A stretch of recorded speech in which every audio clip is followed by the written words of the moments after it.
Hello everyone, welcome to my channel. आज हम इस वीडियो में ऑप्टिकल एक्टिविटी के बारे में डिटेल में डिस्कस करेंगे।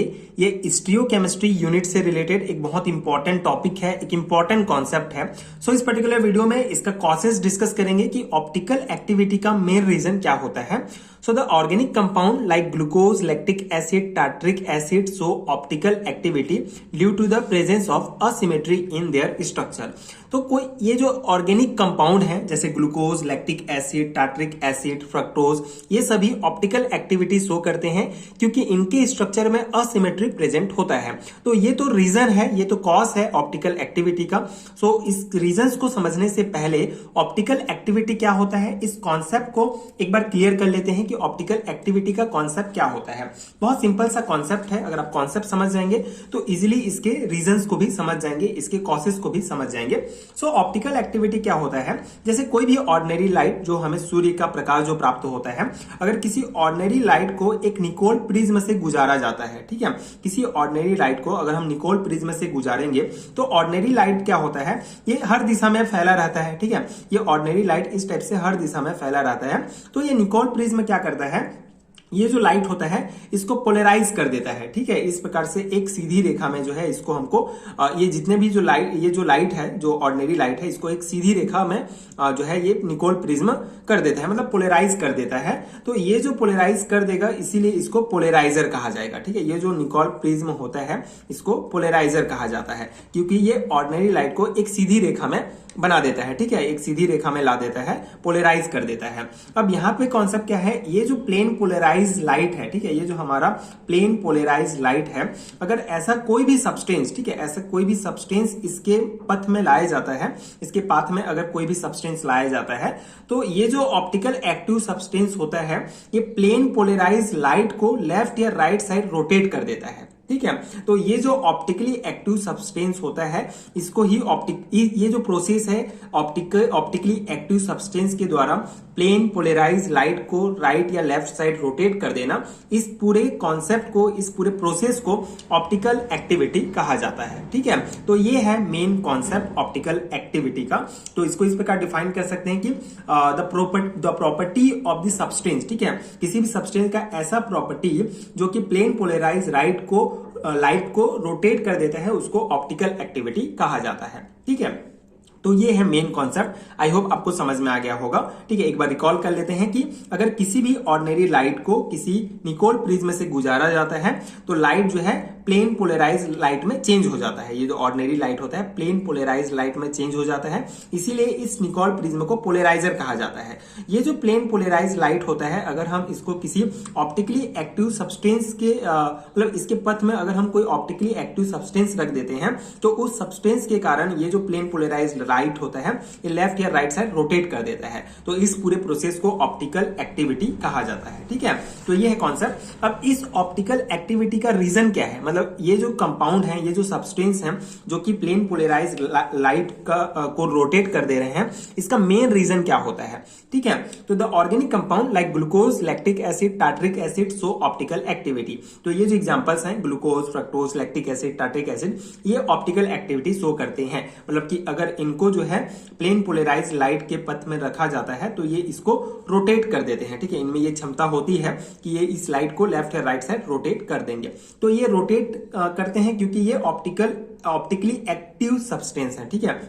तो इनके ऑप्टिकली एक्टिव होने का रीजन है कि इनका जो स्ट्रक्चर होता है ये असिमेट्रिक होता है, ठीक है। इनका जो स्ट्रक्चर होगा वो असिमेट्रिक होता है। अब ये असिमेट्रिक क्या होता है, so an asymmetric molecule can be defined as the one that is not superimposable on its mirror image, ठीक है। तो तो असिमेट्री क्या होते हैं, असिमेट्री मॉलिक्यूल ऐसे मॉलिक्यूल होते हैं जिनका जो मिरर इमेज होगा वो एक दूसरे में अध्यारोपित नहीं होगा, एक दूसरे में सुपर इम्पोज नहीं होगा। जैसे जो the left hand is the mirror image of right hand, therefore our hand is asymmetric, ठीक है। सिंपल सा कॉन्सेप्ट है।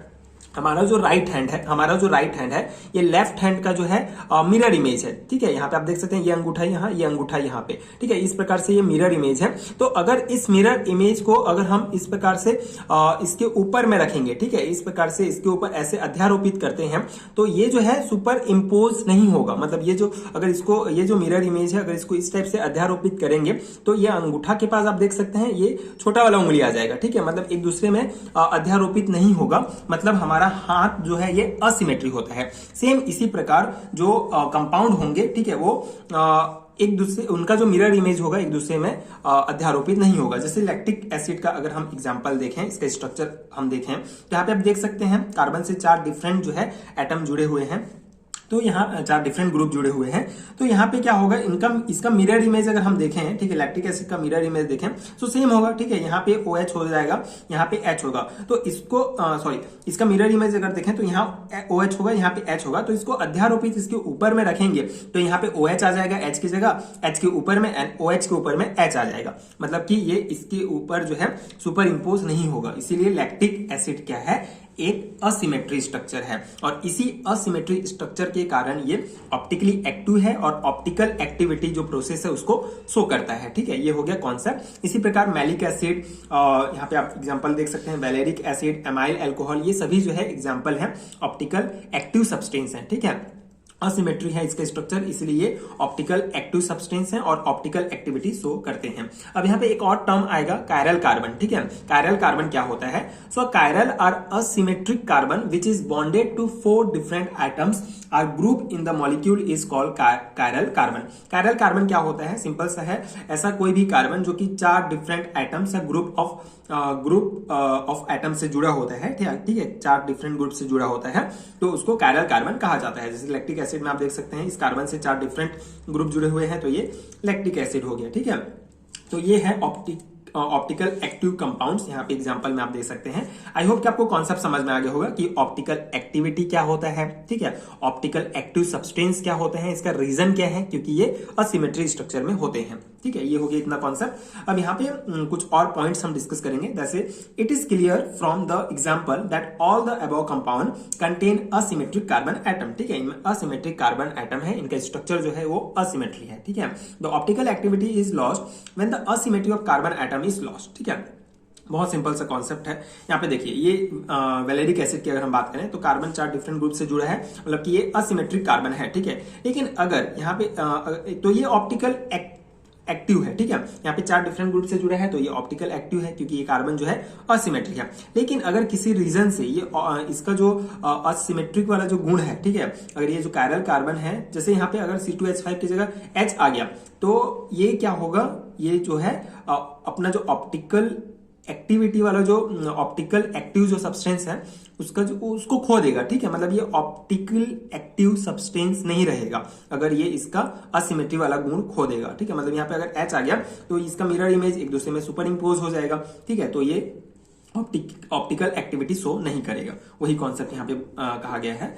यहाँ पे आप कुछ एग्जांपल्स और देख सकते हैं। जैसे ये प्रोपियोनिक एसिड है। ठीक है, यहाँ पे प्रोपियोनिक एसिड आप देख सकते हैं, यहाँ पे H। ठीक है, 2 समान, मतलब कोई भी कार्बन में अगर 4 डिफरेंट ग्रुप जुड़े हैं तभी वो जो कार्बन है वो कायरल कार्बन कहलाएगा या असिमेट्रिक कार्बन कहलाएगा। अगर सेम ग्रुप है, ये जैसे यहाँ पे 2 हाइड्रोजन जुड़े हुए हैं, सेम एटम्स हैं अगर, तो ये क्या हो जाएगा, ये ऑप्टिकली इनएक्टिव हो जाएगा। लेकिन अगर 4 डिफरेंट हैं तो ये ऑप्टिकली एक्टिव होगा। जैसे ये लैक्टिक एसिड में यहाँ पे आइसोब्यूट्रिक एसिड, यहाँ पे आप देख सकते हैं ये दोनों सेम है तो ये क्या हो जाएगा, ऑप्टिकली इनएक्टिव हो जाएगा। सेम इसी प्रकार यहाँ पे भी जो है 2 एटम है, हाइड्रोजन एटम सेम है तो ये क्या हो जाएगा, कायरल कार्बन नहीं कहलाएगा। ठीक है, असिमेट्रिक कार्बन नहीं कहलाएगा, इसीलिए ये ऑप्टिकली इनएक्टिव हो जाएगा। ठीक है, तो यही मेन कॉन्सेप्ट है कि अगर जो कार्बन है वो 4 डिफरेंट से जुड़ा है तभी वो ऑप्टिकली एक्टिव होगा। अगर कोई एक भी एटम या कोई एक भी ग्रुप सेम है, ठीक है, दो ग्रुप अगर सेम है तो ये ऑप्टिकली इनएक्टिव हो जाएगा। Therefore optical activity is found on those compound which possesses asymmetry in their structure. ठीक है, तो इसीलिए ऑप्टिकली एक्टिविटी क्या होता है, उन्हीं कंपाउंड में पाया जाता है, उन्हीं कंपाउंड में वो गुण होता है ऑप्टिकल एक्टिविटी शो करने का जिनका जो स्ट्रक्चर होगा वो असिमेट्री होगा। ठीक है, मतलब उसका मिरर इमेज एक दूसरे में सुपर इम्पोज नहीं होगा तभी। तो ये सिंपल सा कॉन्सेप्ट है, आई होप आपको समझ में आ गया होगा एंड ये नोट्स आपके एग्जाम प्रिपरेशन के लिए हेल्पफुल रहा होगा। Generally BSc and MSc level के थ्योरी एग्जाम्स में पूछा जाता है what is the causes of optical activity, तो आप ये सभी कॉन्सेप्ट डिटेल में लिख सकते हैं एंड ऑप्टिकल एक्टिविटी का कॉन्सेप्ट भी आप समझा सकते हैं। अगर आपको समझ में आ गया तो डेफिनेटली आप अपने शब्दों में लिख सकते हैं, बाकी ये नोट्स मैं आपको प्रोवाइड कर रहा हूँ, इसको आप डायरेक्टली अपने थ्योरी एग्जाम्स में लिख सकते हैं। इसके अलावा अगर आपको स्टीरियोकेमिस्ट्री यूनिट्स के और वीडियोस देखने हैं तो प्लेलिस्ट का लिंक नीचे मिलेगा एंड अगर आपको कंप्लीट हैंडरिटन नोट्स चाहिए जिस पीडीएफ में ये सभी टॉपिक्स डिटेल में कवर होंगे तो इसका लिंक भी नीचे आपको डिस्क्रिप्शन बॉक्स में मिल जाएगा।